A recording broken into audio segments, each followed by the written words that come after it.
Hey everybody, and welcome back to the Deep Dive. You know what to do. Like, subscribe, and comment down below if you're ready for more deep dives. That's right, more deep dives. And today we're going to be taking a look at something that's pretty wild. Definitely a deep dive today. Yeah, we're going to be looking at this possible American who may have been spying for Russia in Ukraine. Yeah, and extracted by Kremlin forces. Yeah, it's really interesting how this is all kind of coming out in pieces. Like, we're getting little bits from news reports and pictures. It really is like we're doing intelligence analysis ourselves. Yeah, exactly. So, like, speaking of imagery, right? Mm.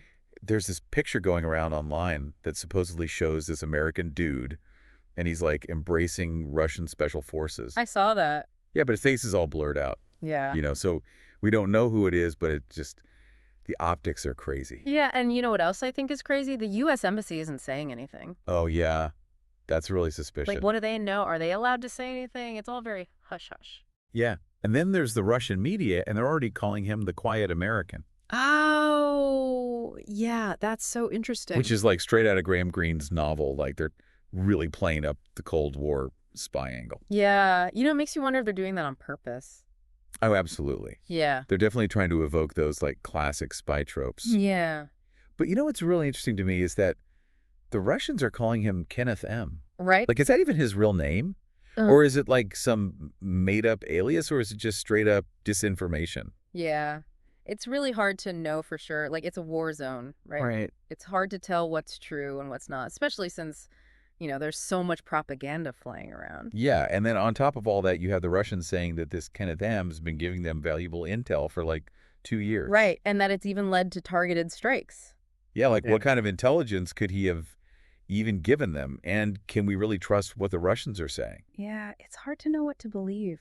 And then there's the whole asylum thing, right? Oh, yeah. And he's saying they might give Kenneth M. asylum in Russia. Yeah, it's kind of like what happened with Wilmer Puello-Mota. Oh, yeah, the former Yeah. city councilor who joined the Russian military after fleeing the U.S. Exactly. Yeah. It's like, is this going to be a trend now? Right. It's a weird parallel. It really makes you think about what would motivate someone to do something like that.